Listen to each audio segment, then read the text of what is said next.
What's up, y'all, and welcome to the next episode of Joe Fix-It Vids. I'm standing here with this lovely 2016 Dodge Dart SE, and we have an evaporative system emissions leak detected.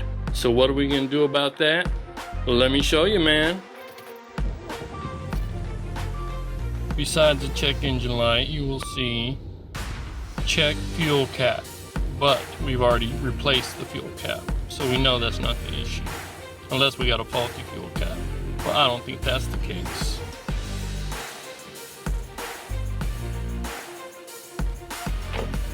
So I've been doing my research, and apparently this is the problem. The Evaporative System Integrity Module, also known as the ESIM. Here's a part number, just in case you need to do this too. Before I replace the eSIM, I'm going to do a little standard practice and disconnect the negative on the battery. Using a 10mm, we're going to loosen this right here. Once we get that loosened, we can just pull that right off. Wiggle, boom, put that to the side, good to go. The next thing you're going to want to do is remove the rear right wheel. Take all the safety precautions you need to take and remove that wheel. Probably gonna need your wheel lock. If you don't have one of these, it can be a sad day for you. 17mm to go with your wheel lock, and a breaker bar always helps.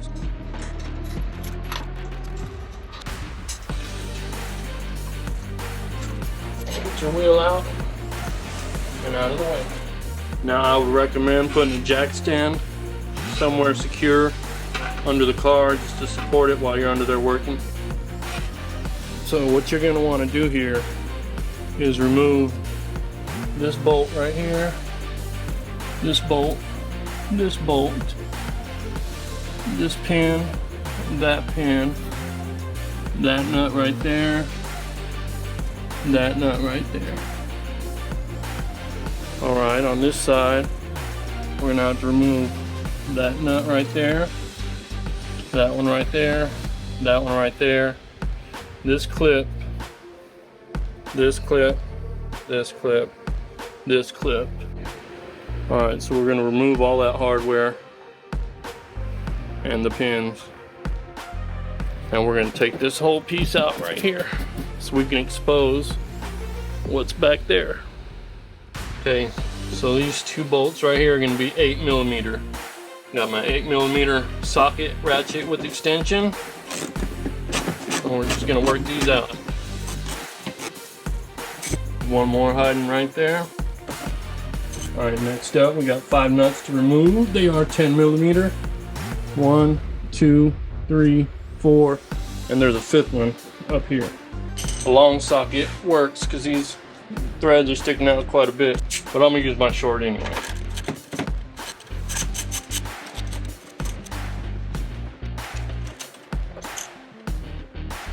I'll bust out the ratcheting wrench on this one here.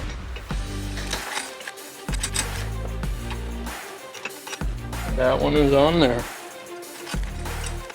It's probably not on there, it just has a lot of buildup on that thread. We're going to knock that right off. Back to the ratchet and socket so we can get that. Got it. So next up we're going to remove this pin right here and this pin right here. Pop it out a little bit using a little flathead. We have a clip puller, it's a lot easier, but I cannot seem to find my clip puller set, so I'll use these guys right here. So you pop this out like so, and then you should be able to pop. Take that piece out, and then this piece should pop out easily, like so. Same thing with this one. We're going to try to pry that out without breaking it. Get the middle piece out. Once you get the middle piece out, the other piece will come out easily. Boom. Came out as one. It's all good. Now we'll do the same on the other side. Alright, so on this side we have 3 more. One right here, 4 more actually. I can't count. Same technique. Easy peasy. All right, now that we got all the hardware taken out, all the pins, all the nuts and bolts, we're gonna try to pull this off. Sometimes it's easier said than done, but we're gonna try to pull it off and get it out of our way. There is a little lip up here that kind of holds onto it, so I'm pulling away from that. Get this off all the hardware where it was mounted. I found one more. So before we proceed, there's one right here. There's one bolt right here. I don't know if you can see that. All right, as I mentioned, there's one bolt right here. Could be a 10 millimeter, might be an 8. Nope, it's a 10. It was a hidden one. All right. All right, let's get back to pulling this off. There we go. Like I said, this little lip right here kind of holds it in place. But once we get all the oh, wait a minute. We may have one more, ladies and gentlemen. And we do. So there was one more, and it's right down here. It's actually an 8 millimeter. All right, 8 millimeter, here we go. Take this off, and then we're in business. That's what was holding it on. Now we can get this whole thing out of our way. Now that we got that out of the way, allow me to redirect your attention to up here. And there it is, y'all. That's it. That little white box up there, that is the part we need to change out. So let's get to it. First thing we're gonna wanna do is remove our cable plug here. Also check the wiring, make sure it's not damaged or bent. There's a little tab right here. It's like you press that tab in and pull out. Sometimes that's easier said than done. Let's see if I can use these little needle nose to help me out a little bit. Dusty, one might say.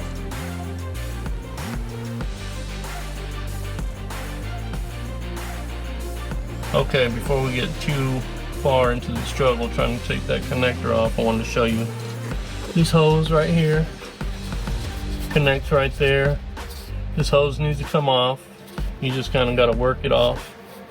And then to take the actual unit itself off, there's a little tab right here which you need to press. It presses in like so.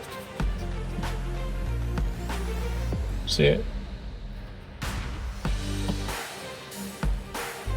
Anyways, you press and twist.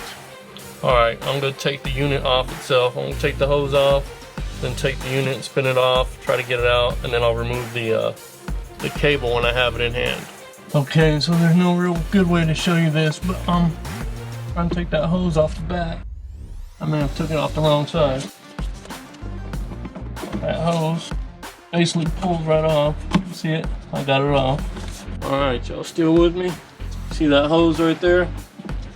We're off, and I kind of wiggled it off back here so it kind of rotates. But for now, I'm going to push that tab in right there and twist this one way or the other.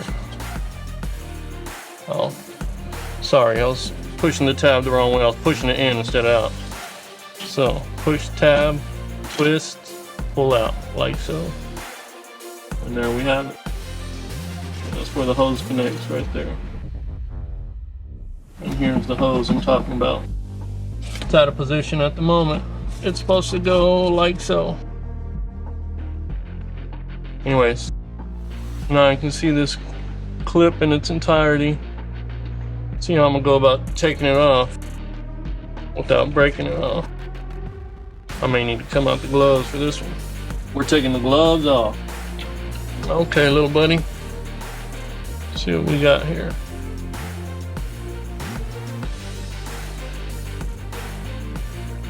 Little blue thing's like a lock, and I may be going around about it the wrong way, keeping me from pressing that.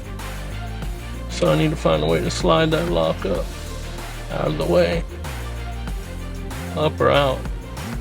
Alright, so I was struggling to get this connector off here. I was trying to pry up this little blue thing, thinking it's a lock, which it may be. It's just stuck in place. I didn't want to break it, so I couldn't pull that cable off.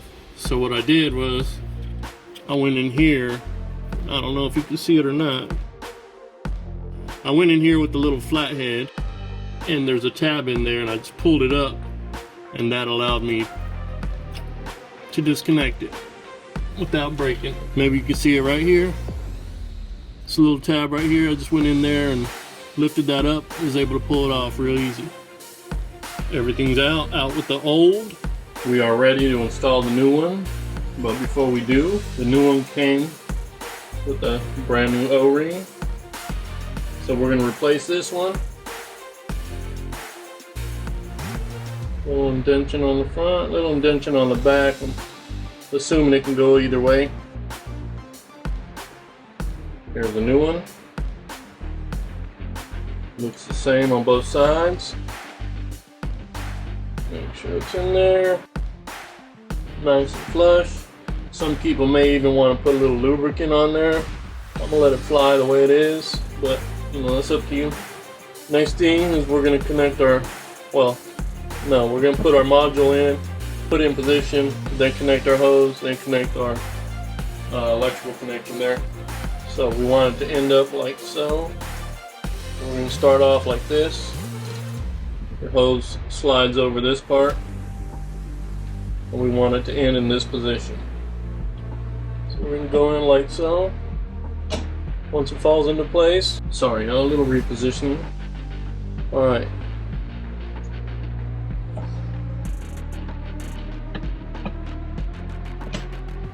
Let it fall into place, and then twist it. It's kind of hard. Twist it until it locks in place. Bam. See our little clip fall right in place? That's where we want to be. Now, on the back side of this is our hose. It's almost aligned. Get it around that and just pop it right in. It just popped in. Alright, now take your electrical and this should snap right on. And there it is. Parts in place, everything is connected, and we should be back in business.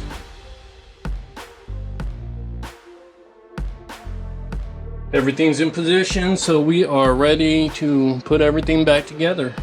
I took a little time to push the hose all the way in till it was flush right here. There was a little gap there, so I just made sure our hose was all the way in. Our electrical's in, we're in position. Our tab is in position. It's locked in good. So we'll begin to put this back in position as best we can. You're the one that wants it. There we go. There. 1, 2, 3, 4, and 5. Boom. Boom. Boom. And boom.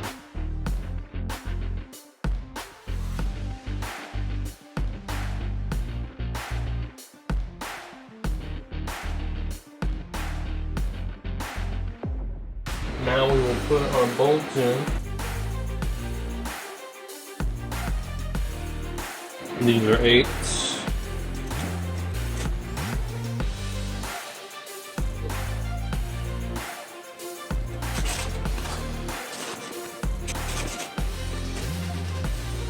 Secure all our nuts and bolts.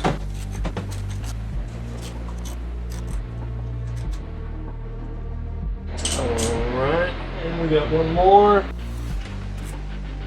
This one that we found down here somewhere. And then we have this. Okay, the last one is right here. 8mm. There we go. Now we can put our clips back on. Keep them kind of pulled out like so, if they're not already all the way out. Like so. Put them in your holes. Push it in. Sounds kind of naughty, but it's really not. Put it in your hole and push it in. Make sure it catches though.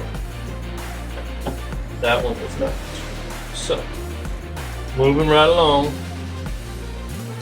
Put it in the hole, pop it in place. That one's a little out of position. Pull that out again. Get this whole thing aligned. And there it is. Alright, do the same. I got one more right here. Pull it out. I mean, you can pull it out completely if need be. Pop it in there. Center piece back in. Confirm they're all good. All nuts, all bolts. Everything's secured. Everything's on. Now we can put our wheel back on. Remove our jack stand, remove our jack, lower it down, fire it up. Just kidding, we got to connect the battery as well. Alright. Well, I still have my jack and my jack stand under the car. I'm going to go ahead and put the wheel back into position and start mounting the bolts. So, get the wheel, put it right back on. Put in position. Line up your bolts and get one started. Make sure you're on the thread. Sometimes you may think you're on the thread and then you're really not on the thread. Get another one in position. Get another one in position. Let's get it started.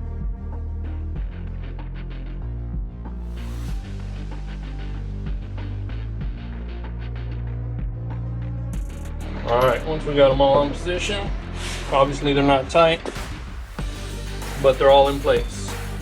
So I'm going to begin right here. Snug it up. Jump to this one.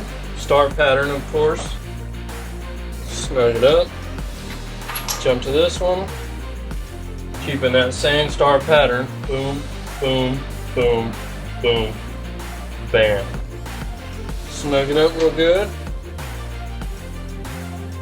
Did I just mess up the start pattern? I did. Okay, now let's start over. Boom, boom, boom, boom, bang. So, they're all a little snug now. So I'm gonna give them a little extra bite now. Alright, now at this point, one last check. Alright. Now I'm going to take my jack stand out, lower the car, and then I'll hit these one more time. So I'm going to lift the car up a little bit. Couple clicks, maybe 3, should be enough. Clear our jack stand, get that out of the way. And then I'm going to lower the jack all the way, bringing our car down to the ground. And there it is. I'm gonna hit the lug nuts one more time with the weight of the car on it. Start pattern, of course. Give it a couple. I said a couple, but I did about 3. So we're good to go on that. On to the next. Pull the jack all the way out. Heavy ass jack. Okay, before we wrap up, we got to put our negative back on. So take your negative cable, the terminal connector, set it right over the terminal. You can tighten this hand tight, and then take your 10mm and secure that in place. Make sure it's nice and snug, not going anywhere. And there we are. We should be ready to start the car. Now, since we disconnected the battery, I believe that's going to clear the codes that were on there anyway. And I heard it may take, it could happen overnight. It could take a few days. It could take some driving around before the computer clears the evap emissions leak codes that it has. That's just hearsay. It's what I've heard in other videos and whatnot. So we will see if the install is complete. Let's turn the car on and see what we got. All right, we're back.